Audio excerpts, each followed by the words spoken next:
Is it almost? We don't hear anything out here. Okay. Good sound.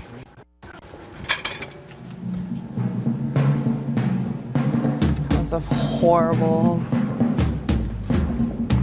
Or did you get the pictures? They look crazy.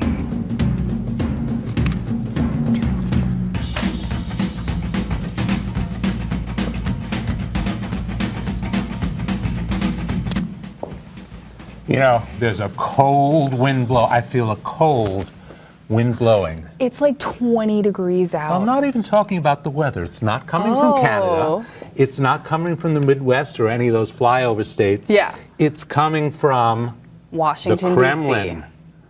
channeled through Trump Tower. Take a step forward. You're somehow out of the light here. Okay. There we go. Hi. Hi, it's DVTV Live. My name is Rich Speziale. And I'm Jeannie. And we're here tonight on the, I've just been corrected, the 15th of December, 2016. And yeah, it just came to light last night, kind of confirmed everything. We predicted. Predicted and expected that Putin was in charge of all the hacking and directed Russia what to do to disassemble the American election. Now, nobody's really disputing the outcome. I mean, it's not going to change. Trump would still be the president, but we should be outraged that what they did in Crimea, what they did in Western Europe, just like manipulating the elections, they did to us, and we kind of let it happen. And there's not much reaction. We could do. No. Even all those recounts, they're going to do nothing. Just waste money. As I said, it's not going to change the results, but just the fact that Russia is manipulating American elections. I've said for a long time that, you know, I've had very mixed feelings about elections in general. I don't think they're honest, and I don't think they're fair the way they're conducted, but they are our one link to democracy, our one link to having a say in the government. And guess what? It's been manipulated by Putin. And we have a whole rogues gallery of characters coming in, being appointed by Trump to be, well, very good friends. Well, good. There is good news, though. Okay. Rudy Giuliani is out of the running, which I said this a couple of weeks ago. Yeah. I thought he was a smokescreen. I thought he was put out there so people could say, oh, well, thank God it's not Giuliani who's Attorney General. But we've got a whole other cast of characters and really evil white men. There's a couple of women. There's Sleepy Ben Carson that they put in charge of housing and urban development. Yeah, I mean, put the black guy in charge. Traditionally, put the black guy in charge of HUD. And Trump doesn't care anything. He views housing and urban development as as competition for his real estate he would probably just buy everything, bulldoze it, and build a wall like he did in Scotland. Oh, yeah. Exactly. Yeah. I don't think they let him build that wall. Did they let him build that wall in Scotland? There's a wall between like the people that have their backyards and where the golf course is. So it's like, it's really kind of destroyed the beauty of the green grasses of, you know, that area of Scotland. It's really terrible. Yeah, what I was thinking about is in Ireland. Yeah. He also has another golf course, and they refused to let him build the wall, partially because of aesthetic reasons. It would look ugly. But one of the reasons, curiously enough, one of the reasons he put up for building the wall was to protect his golf course from the rising seas and the effects of climate change, which he denies. And so do most of his cast of characters. No, but Ivanka will help. Ivanka will help, yeah. Ivanka will make him see the light. Yeah, right, yeah. I don't buy that for a second. He's going to humor Ivanka, and Ivanka's not going to push that hard anyway, so. And just the fact that we're talking about Ivanka Trump influencing the presidency is crazy. It's insane. Her whole family is moving to Washington, D.C. The Stepford children. Did you ever see the Stepford Wives? Yes, I have. Yeah, they're perfect. They remind me of the Stepford children. But we're not here so much to talk about, well, we can talk about who's not going to be performing at the inaugural.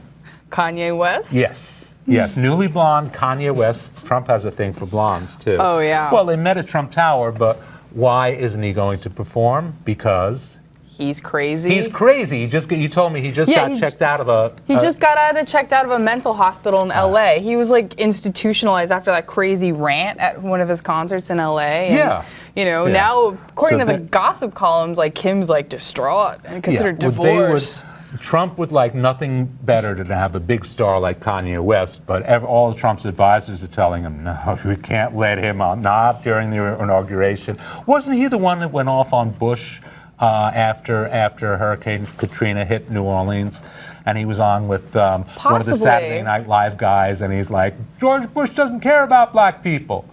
And there's a picture of him on Twitter and Kim Kardashian and Hillary. Yeah. Like from 2015. Well, he's nuts. He's nuts. So he's not going to perform. Not only that, marching bands. They can't even get a local marching band from a high school or a grammar school. None of them have applied. None of the D.C. marching bands. None of them? Not even Maryland? Far-flung Virginia? No. Well, that's where they're looking now. That's but they couldn't get any school in D.C. to give them their marching band. Well, what do you expect? It's 95, 98% Clinton that they voted for in that particular city district. So the District of Columbia, they don't play. Yeah, no, they don't. We are live here on the 15th of December. Yeah. And we are taking your phone calls. We never checked the phone. It was really rushed set up tonight. So let's see if the phones are working at 212-757-1393. You know, I'm thinking all the people that could have voted for Trump in Washington, D.C. could probably fit in his hotel. They could probably fit in a suite. If you think about it, 4% of the voting population of Washington, D.C. Right.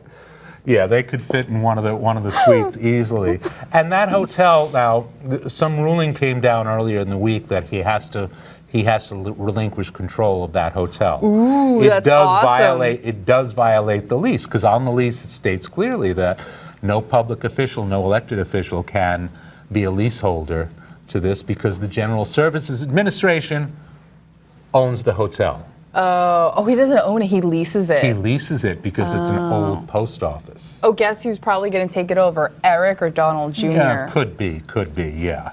So, I mean, the same net effect, you know, foreign dignitaries are going to be checking into Trump Hotel, and the first thing they're going to say when they meet Trump is like, oh, I like the suite. Yeah, exactly. But conflict of interests are rife. They're normal. They're normal in the Trump administration. It's basically the big sellout of America and American government. So I have my glasses here, and we're going to talk a little about some of these people. Okay. Some of these evil who are taking over the government. They may or may not get cleared by the hearings, but let's see. That's a whole political thing in itself. Yeah. Whether or not a certain senator or a certain House of Representative member feels about, they're going to go with the party and pressure and everything. It all comes down to politics. But let's talk about the newly announced Secretary of State, Rex Tillerson. Let me get his name straight. Tillerson. Rex Tillerson. He's the guy from Exxon. He's been working for Exxon for 40 years. That's the only job he's ever had, representing Exxon.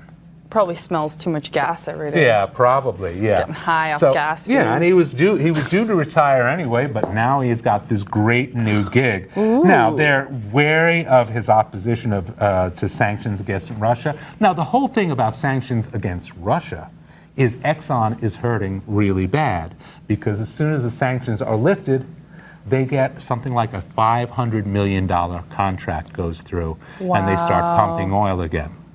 So Exxon is honoring that because they have to, but the other history of what Tillerson has done and Exxon in other countries, well, the other night on Rachel Maddow, she gave a long dissertation on what he did to Chad. I'm not going to go in all the details. It took her about 10 or 15 minutes to go through. But basically, Chad is a landlocked country, one of the poorest on earth. In Africa. It's landlocked. There's no ports. They discovered oil a number of years ago. So, in all caution, the United Nations, the World Bank, and the United States brokered a deal to get that oil, to give the dictator of Chad, who's been a dictator since 1976, I think. Oh, wow. Again, one of the poorest countries, dirt poor.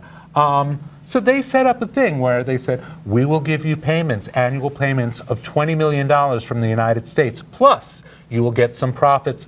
You get profits from the oil, but you cannot spend this on military. You must spend this on shoes for your barefoot children. You must spend this on education, healthcare, housing, basic things to take care of the citizens of Chad. Sending your children to Swiss boarding school. Well, no, not that. I mean, just they have no schools there. No, it's like the dictator's children. Yeah, right. Will go to yeah, probably that's where they're going. But again, so they set up this thing where with the World Bank, the United Nations, the U.S., they would build a pipeline. 3 oil companies would go in. The dictator of Chad would get $20 million plus $20 million a year plus, from the United States plus oil profits, but they specified you cannot spend this on military. You must spend this on education, on housing, stuff your people needs. That deal went through. They built the pipeline. A couple of years later, this dictator in Chad decides, nah, I don't want to be bound, and he renegotiates exclusively with Exxon. And instead of getting $20 million a year, he's going to get something in the order of $500 million a year for the oil. Wow. And he's free to spend it how he wants. He can buy as many guns, as many tanks, planes, whatever he wants for his military. Meanwhile, all this deal went through. Do you think the people in Chad saw anything? Absolutely not. It's still 4th from the bottom on the poorest. The list of poorest lowest countries. GDP. Yeah, I mean capita. the people are dirt poor. By the way, one of the poorest regions on the face of the earth. I'm sorry, the poorest region on the face of the earth is a short drive from those oil fields. Really? Yeah, yeah. So oh my God. He's getting rich. He's unaccountable. Tillerson did a similar thing. Can we show the video of Tillerson, by the way? Tillerson, I'm going to strain to look at the monitor. There he is, and look, he's meeting Putin. Oh, look, Putin's giving a medal, the Medal of Friendship. He's Putin's friend. Isn't that sweet? Yeah, this Tillerson, another thing that he did. What do you talk to me, Mike? I can't see. Light, Gina. You're in the dark. Oh, you're in the dark. Let's step Sorry. forward. Mike Tapp. Thank you, Mike Tapp, our director for tonight. He's out on the floor. I don't know who's in the control room right now. Adjua's in the control room. Adjua's in the control room. Is it a 2-person crew we have tonight? Yeah, My we have God, we're on a skeleton crew. I feel like I'm on a skeleton mine tonight. Other things that Tillerson did. He went around U.S. policy to deal not with Iraq, but with the Kurds. Against U.S. policy, he made a deal with the Kurds. And he's done this kind of stuff all over the world. My point is that he doesn't care about the American foreign policy. Exxon itself has had a foreign policy, and it says that only what's good for Exxon. Only what's good for Exxon. Who cares about the earth? Who cares about the earth? anything social? Who cares about what the United States, what Congress, and they're bigger than. As an example, during Bush's presidency, the Prime Minister of India, there was some deal being held up, or Exxon was holding up a deal to get oil out of India. And the Prime Minister of India asked Bush, who was a friend of Exxon, he was an oil man himself, but they asked the Prime Minister asked President Bush, can't you tell him to do something? And Bush's response was, you can't tell those guys anything. In other words, he was admitting to the Prime Minister of India that they're more powerful than I am. And I've said for a long time that the oil companies run the foreign policy of the United States. Well, now it's true. It becomes a fact. Anyway, we're taking your phone calls if anybody's out there. Is there anybody out there? 212-757-1393. I'm wondering what Ivanka, I'm really wondering what Tiffany's going to get. She's going to get something. She's like the black sheep of the family. I know, but Trump's still going to give her some kind of a job, maybe. Of course, but she just graduated college. Yeah. So she's probably going to either like work somewhere else and her father will set it up for her. Right, yeah. And then eventually go to the Trump, family business like everyone else. That's what Ivanka did. She worked somewhere else for a little while and then joined the family business. Donald Jr., you know what he did? He was skiing in Aspen for like a few years before he was like, I guess I'm going to go work for daddy now. Yeah, right. Right. So the Stepford children.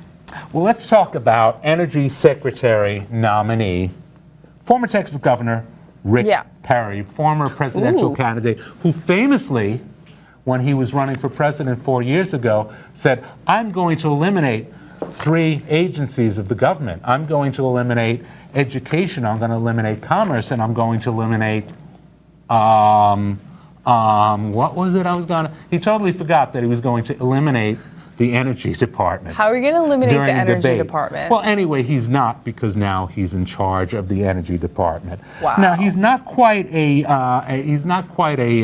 climate denier. In fact, he did something for wind farms in Texas, but it's expected that he'll shift the policy towards against renewable energy and towards fossil fuel, just like he did in Texas for 14 years.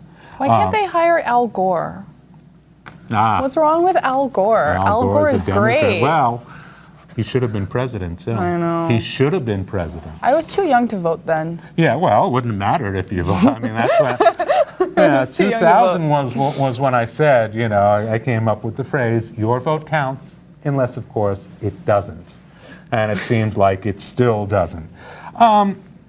One of the things that nobody realizes, maybe Trump doesn't realize, is that the Department of Energy is the agency that takes care of the nuclear stockpile.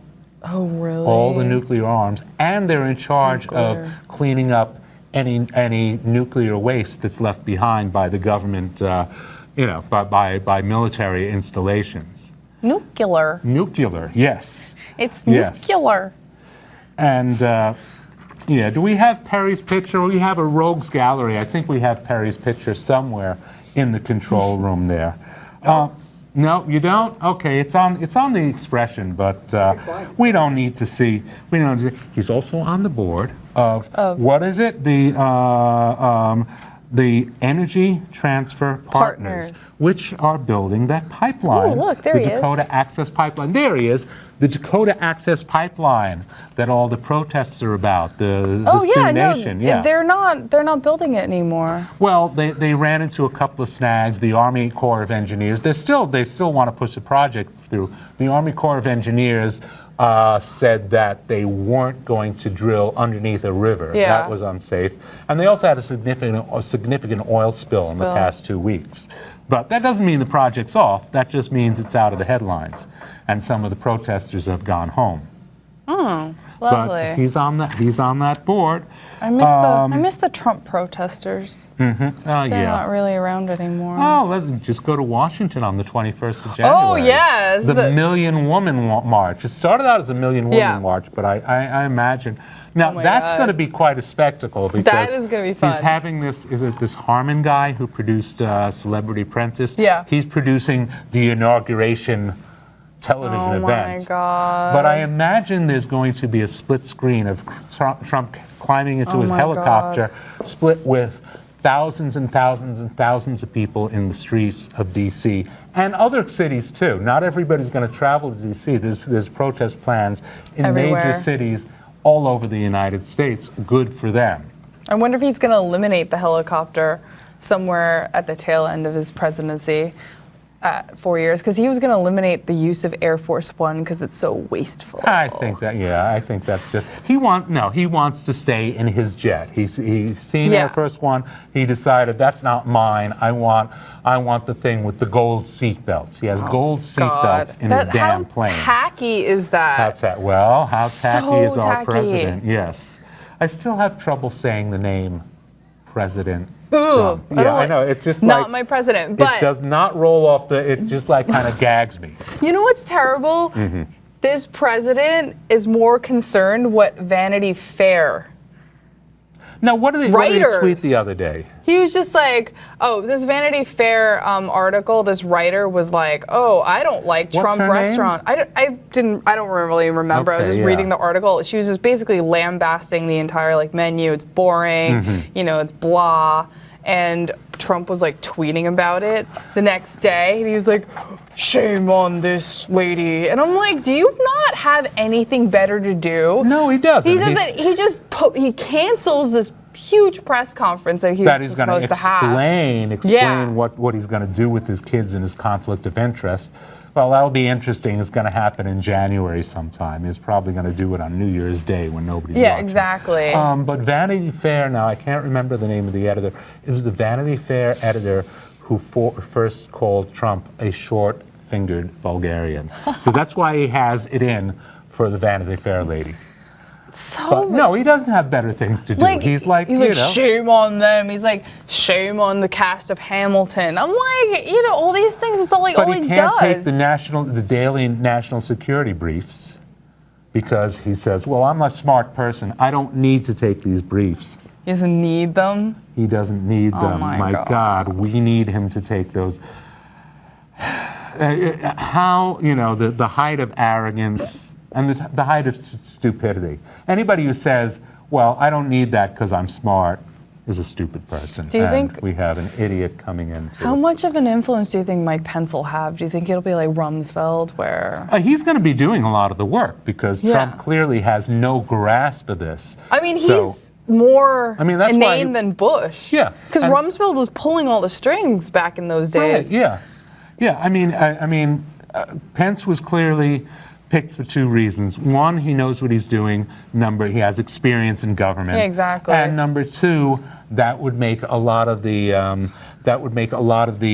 Republicans happy during the primaries and after the primaries. Actually, it was after the primaries that he pulls Pence's name. But still, I mean, Pence is even worse than Trump, if you can imagine that.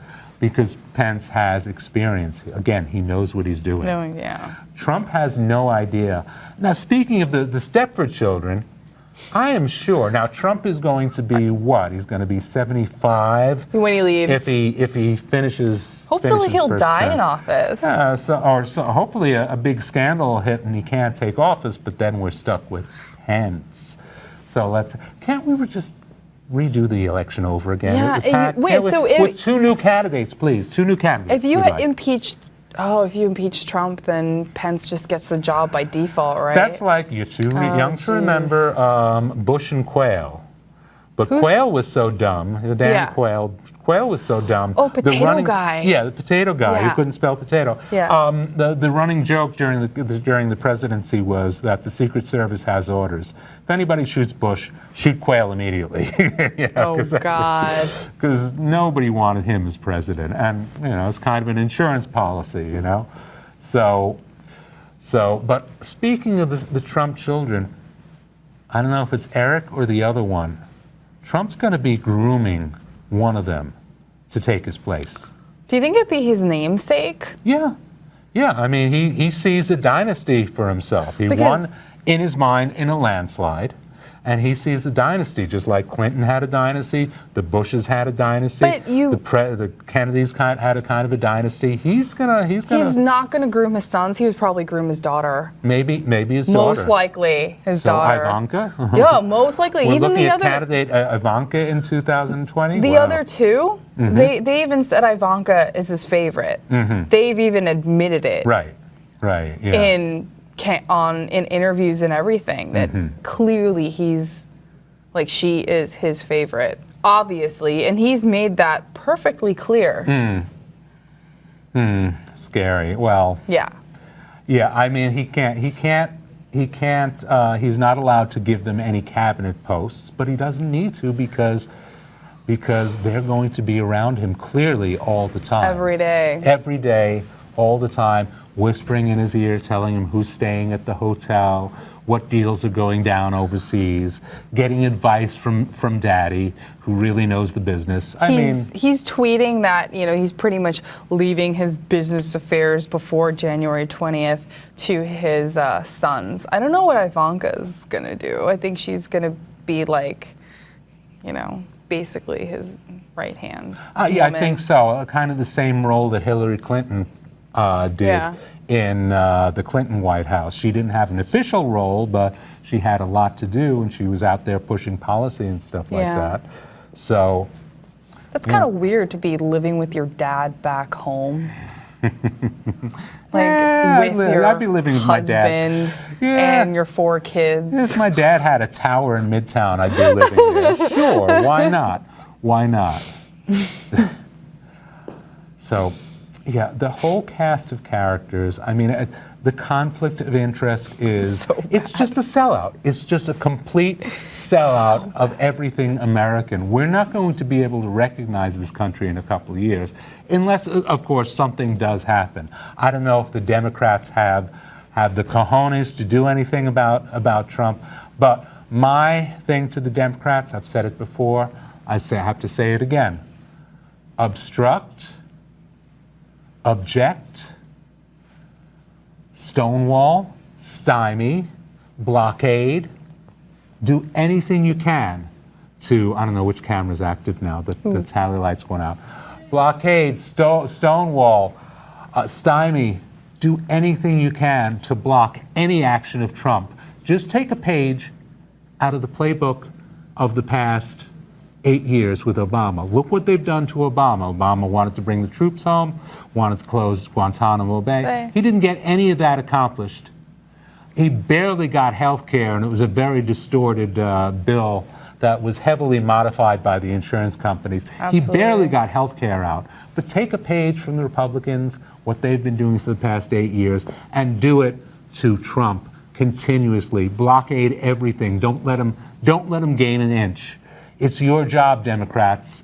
If you don't, you won't have a country left to. And most importantly, if you have any spare money, just donate it to a lot of good causes like Planned Parenthood or fighting with lobby groups against the pipeline in Dakota. Yes. Stuff like that you could do, even if it's like $1 Planned or Parenthood $5, is anything. In deep danger. Yeah. And they're even copying the climate change stuff. But listen, we got to go. Good night.